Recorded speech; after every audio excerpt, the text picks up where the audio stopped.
नमस्कार दोस्तों। आज की इस वीडियो में मैं आपका स्वागत करता हूं। दोस्तों, आज का ये वीडियो मैं अपने कुछ 5 एक्सपीरियंस से बना रहा हूं, जिसमें मुझे इंटरव्यू में एक प्रोग्राम बनाने के लिए कहा गया था। उसमें मुझे एक क्वेश्चंस किया गया था कि मुझे एक ऐसा प्रोग्राम बनाना है जावास्क्रिप्ट में जो एरे के अंदर एलिमेंट्स दिए होंगे वो प्रॉपर सीक्वेंस में है या नहीं, ये चेक करके मुझे बताना है।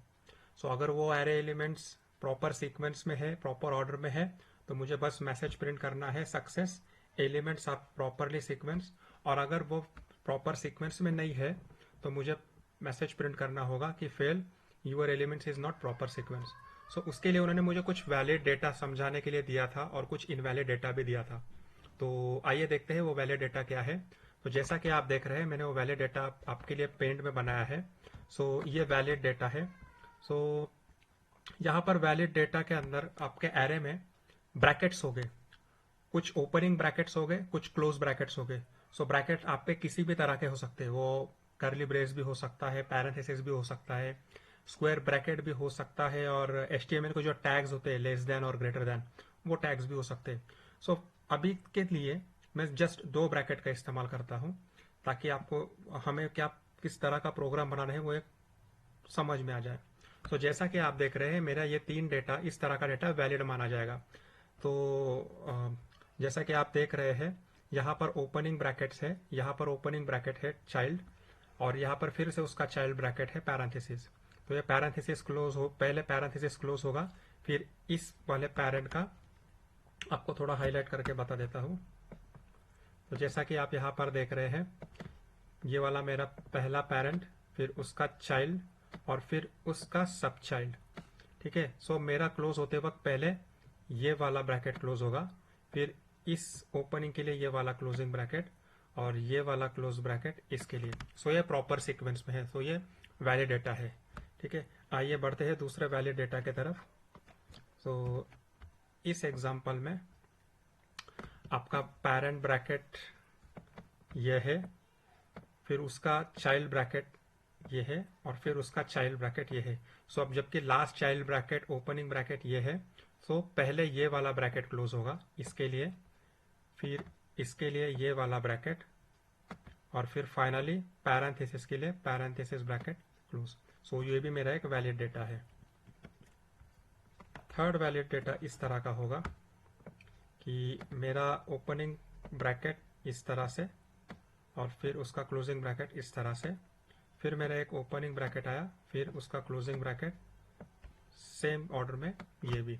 सो यहाँ पर कोई पैरेंट नहीं, कोई चाइल्ड नहीं, यानी कि जब भी कोई ब्रैकेट ओपन हो रहा है तो उसी का तुरंत ब्रैकेट क्लोज कर दिया गया है यहाँ पर।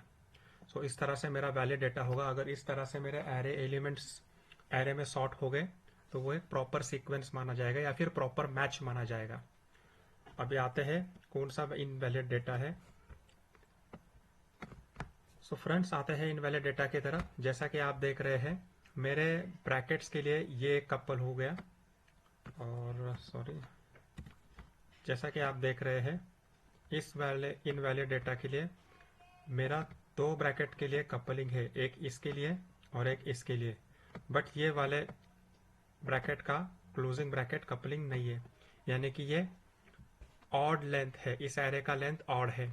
सो फ्रेंड्स, इतना तो हमें समझ में आ गया है कि हमारे वैलिड डेटा का फर्स्ट प्रॉपर्टी ये होना चाहिए कि उसका एरे का लेंथ इवन होना चाहिए, यानी कि हमें ये पता लग सके कि वो कपलिंग वाला है, यानी कि 2, 4, 6, 8 इन दिस वे, यानी कि जो 2 से डिविजिबल हो पाए। सो हमारा एरे का लेंथ अगर ऑड है तो हमें इमीडिएट पता चल जाएगा कि उसमें से किसी एक का कपलिंग मिसिंग है। सो ये मेरा इनवैलिड डेटा है। आइए चलते हैं दूसरे इनवैलिड डेटा की तरफ। सो इस केस में भी हुआ ये कि हमारा एरे जो है वो इवन लेंथ में है, यानी कि उसका लेंथ 6 है। जैसा कि आप देख रहे हैं यहाँ पे 6 एलिमेंट मौजूद है, बट यहाँ पर इस केस में इसका ओपनिंग पहले आना चाहिए और क्लोजिंग बाद में, इसका ओपनिंग पहले और क्लोजिंग बाद में, बट इस वाले का पहले क्लोज हुआ है और बाद में ओपन हुआ है। सो इस तरह का डेटा भी इनवैलिड माना जाएगा, यानी कि हमें इस सीक्वेंस से चलना है, जो सबसे पहले ब्रैकेट ओपन होगा तो उसी का कहीं ना कहीं क्लोजिंग ब्रैकेट चाहिए। सो ये सेकंड प्रॉपर्टी मानते हैं हम लोग। अभी इस केस में हुआ यूं, यहाँ पर मेरा ओपनिंग ब्रैकेट है, यहाँ पर क्लोजिंग है, बट सॉरी यहाँ पर ओपनिंग है, ये वाला दूसरा पैरेंथेसिस ओपन किया है, और यहाँ पर पैरेंथेसिस क्लोज होने के बजाय ये मेरा ब्रेस क्लोज कर रहा है, करली ब्रेस क्लोज कर रहा है। सो इस सेक्शन में भी हमारा ये डेटा इनवैलिड है, तो ये इनवैलिड सीक्वेंस है। तो आई थिंक आपको समझ में आ गया होगा कि हमें किस तरह का डेटा को मैच या फिर परफेक्ट मैच समझना चाहिए और किस तरह के डेटा को इनवैलिड मैच या फिर इनवैलिड सीक्वेंस समझना चाहिए। तो आइए चलते हैं इसके एल्गोरिदम की तरफ। फ्रेंड, जब भी आपको इस तरह का कॉम्प्लेक्स प्रोग्राम पूछा जाता है तो आप डायरेक्ट कोडिंग मत करिएगा, क्योंकि जब आप कोडिंग करते हैं तो आपको शायद एक दो इनपुट्स के लिए आउटपुट मिल जाए, बट आप जब डिफरेंट टेस्ट सिनारियोज यूज करते हो, यानी कि different type of output use करोगे, सो शायद उस केस में आपको प्रोग्राम बग जनरेट करेगा। सो बेटर है कि आप पहले उसका एल्गोरिदम अपने हिसाब से डिजाइन कर ले। तो जैसा कि मैंने यहाँ पर डिजाइन किया है, फर्स्ट मैं वेरिएबल इनिशियलाइज करूंगा, मैं अपना एक एरे बनाऊंगा जिसके अंदर पहले से ही कुछ एलिमेंट सिक्वेंशियली या अनसिक्वेंशियली स्टोर हो गए।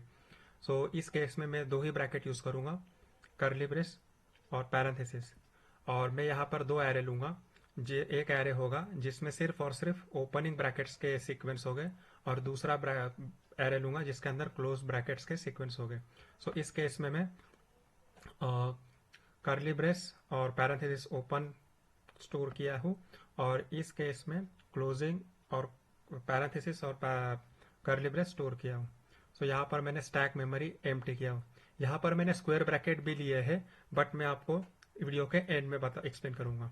सो आइए चेक करते हैं। सो फ्रेंड, जैसा कि हमने एग्जाम्पल में देखा था, अगर मेरा एरे का लेंथ ऑड होता है तो मुझे आगे कुछ चेक करना ही है नहीं है। मेरा एरे का लेंथ ऑड है, इसका मतलब मेरा कोई एक कपलिंग मिसिंग है। सो मैं सीधा वहां पर प्रिंट कर दूंगा एरर मैसेज, या फिर array is not in sequence manner, और मेरा एल्गोरिदम स्टॉप हो जाएगा। या फिर मेरा first element closing bracket occur हुआ, यानी कि मेरा फर्स्ट एरे का फर्स्ट एलिमेंट ओपनिंग ब्रेस नहीं है, वो कोई तरह का क्लोजिंग ब्रैकेट है, तो उस केस में मुझे बाकी एलिमेंट चेक करने ही नहीं है, क्योंकि मेरा एरे ऑलरेडी सीक्वेंस ऑर्डर में नहीं है। तो मैं यहाँ पर मैसेज प्रिंट करके हमारा एल्गोरिदम यहाँ स्टॉप हो जाएगा। सो फ्रेंड्स, अगर ये दोनों कंडीशन फेल्स होती है तो हाँ, अब हमें लूपिंग यूज करना है। अब हमें चेक करना है कि एक्चुअल हमारा एरे प्रॉपर मैनर में है या नहीं। सो फ्रेंड्स, यहाँ पर लूपिंग मेरे फर्स्ट एलिमेंट से स्टार्ट होती है। मेरे एरे का जो हमारा माई एरे नाम का वेरिएबल है, उसके फर्स्ट इंडेक्स से स्टार्ट होती है। सो मेरा फर्स्ट एलिमेंट या फिर मेरा एक्स एलिमेंट या nth एलिमेंट ओपनिंग ब्रैकेट है, तो मुझे वो स्टैक मेमोरी में पुश करना है, यानी कि स्टोर करना है। फिर मुझे चेक करना है कि मेरा करंट एलिमेंट किसी तरह का क्लोज ब्रैकेट है, या अगर मेरा करंट एलिमेंट ओपन ब्रैकेट नहीं है तो शायद वो क्लोजिंग ब्रैकेट हो सकता है। और मेरा क्लोजिंग ब्रैकेट अगर वो ऑकर होता है तो फिर मेरा स्टैक का जो टॉप मोस्ट एलिमेंट है, क्या वो क्लोजिंग ब्रैकेट का ही ओपनिंग ब्रैकेट है, यानी कि मेरा टॉप ऑफ द स्टैक, मेरा टॉप ऑफ द स्टैक में जो एलिमेंट ओपन है यानी कि एलिमेंट स्टोर है, वो ओपनिंग ब्रैकेट है करंट एलिमेंट के क्लोजिंग ब्रैकेट के हिसाब से। सो अगर है तो मुझे वो पॉप करना है, अदरवाइज मुझे एरे का लूप कंटिन्यू करना है। सो ये एरे का लूप आपके लेंथ के हिसाब से रिपीट होगा। अगर आपका एरे 6 लेंथ का है तो ये 6 बार रिपीट लूप होगा। सो यहाँ पर आफ्टर लूप मैं चेक करूंगा कि मेरा पुश और पॉप में जो ऑपरेशंस हुए, तो उस ऑपरेशन में मेरा स्टैक का लेंथ एम्प्टी हुआ है या नहीं। अगर मेरा स्टैक का लेंथ एम्प्टी हुआ है, यानी कि मेरा स्टैक का लेंथ 0 हुआ है, तो मेरा मैसेज सक्सेस का होना चाहिए। अगर मेरा स्टैक का लेंथ 0 नहीं है, 0 से बड़ा होगा, तो ऑब्वियसली मेरा एरे सीक्वेंस मैनर में नहीं है, कोई ना कोई एलिमेंट स्टैक एरे में रह चुका है जो पॉप नहीं हुआ। तो इस केस में मेरा एरे जो है वो सीक्वेंस मैनर में नहीं है। सो आइए according to this algorithm code को स्टार्ट करते हैं।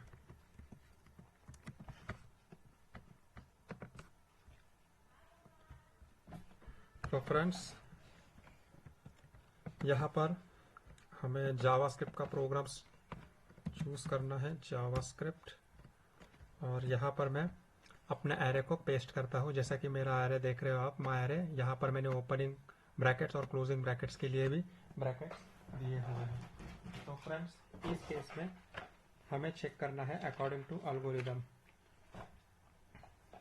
सो फर्स्ट कंडीशन मेरा ये होना चाहिए कि मेरा एरे का लेंथ, जैसा कि हमने एल्गोरिदम में चेक किया है, my array dot length mod 2 equal two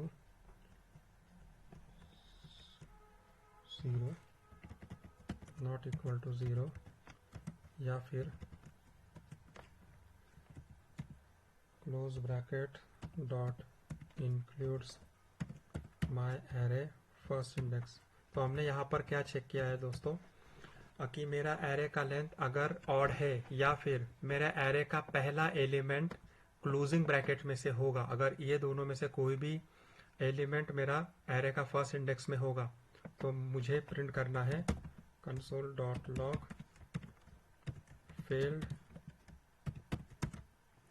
elements are not in sequence.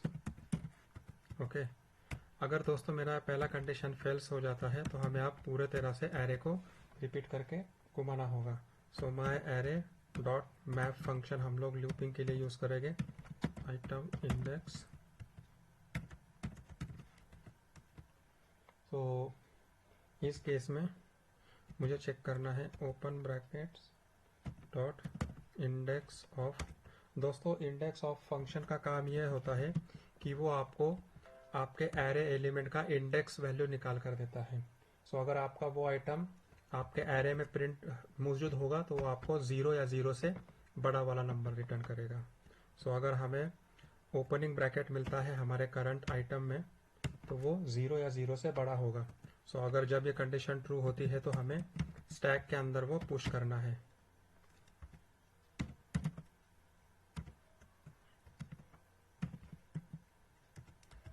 तो दोस्तों यहाँ पर हम लोग इफ भी यूज कर सकते हैं, बट हमारा सिर्फ सिंगल लाइन का स्टेटमेंट है। सो इस केस में हमें इफ यूज ना करना चाहिए ताकि हमारा परफॉर्मेंस बेटर हो और नंबर ऑफ लाइंस भी रिड्यूस हो कोडिंग का। तो यहाँ पर मैं आपके अंडरस्टैंडिंग के लिए एक वेरिएबल लेता हूँ, क्लोज ब्रैकेट आइटम इंडेक्स। इसके अंदर मैं स्टोर करूँगा close bracket dot index of item. So अगर मेरा एरे एलिमेंट क्लोजिंग ब्रैकेट है, यानी कि मेरा करंट आइटम क्लोजिंग ब्रैकेट में से है, तो ये मुझे 0 या 0 से बड़ा नंबर देगा जो इस वेरिएबल में स्टोर होगा। आइए इसे कॉपी करते हैं।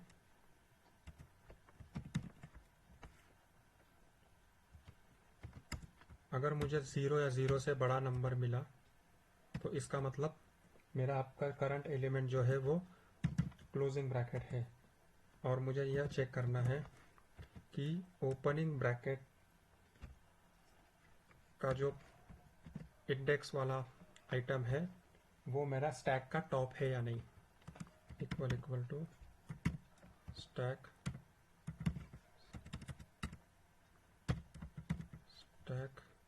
Dot length -1।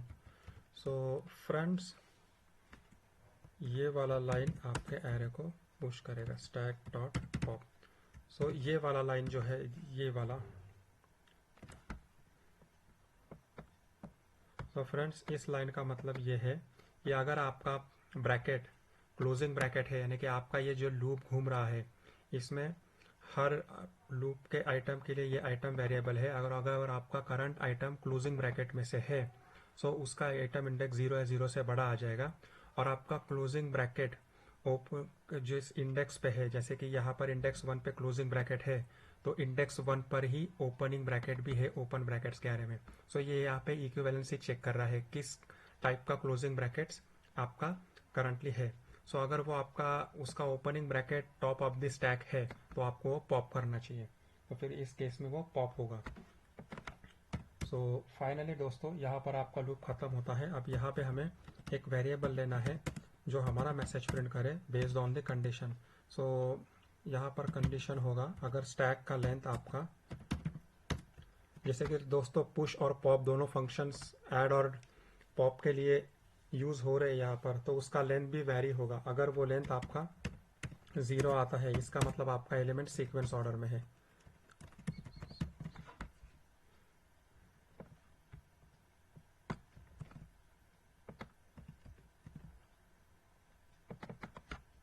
Elements are in sequence, और यही एलिमेंट मैं यहाँ पर मैसेज प्रिंट करूँगा। सो आइए देखते हैं आउटपुट क्या आता है।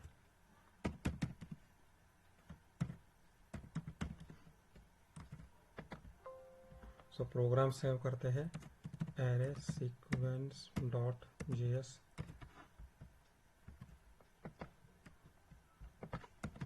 नोड।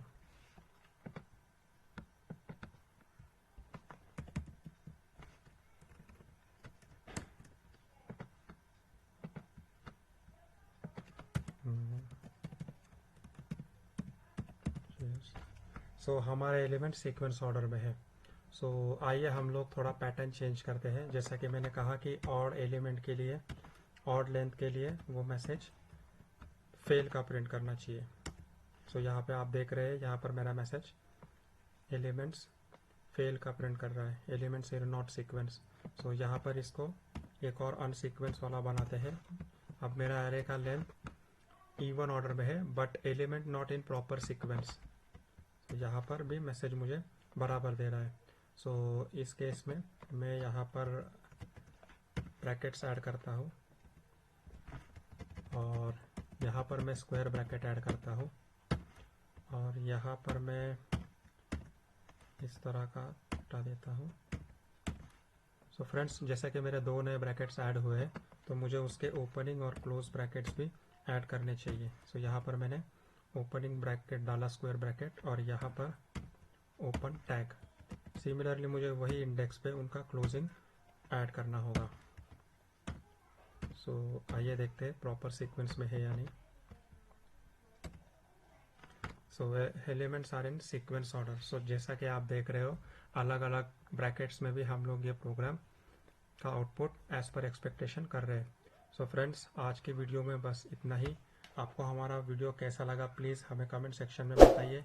अगर आपको चाहिए कि किसी और नए टॉपिक पर वीडियो बनाऊं, तो प्लीज़ प्लीज़ प्लीज़ मुझे मेंशन करें कमेंट में, और मेरे चैनल को सब्सक्राइब करें। थैंक्स।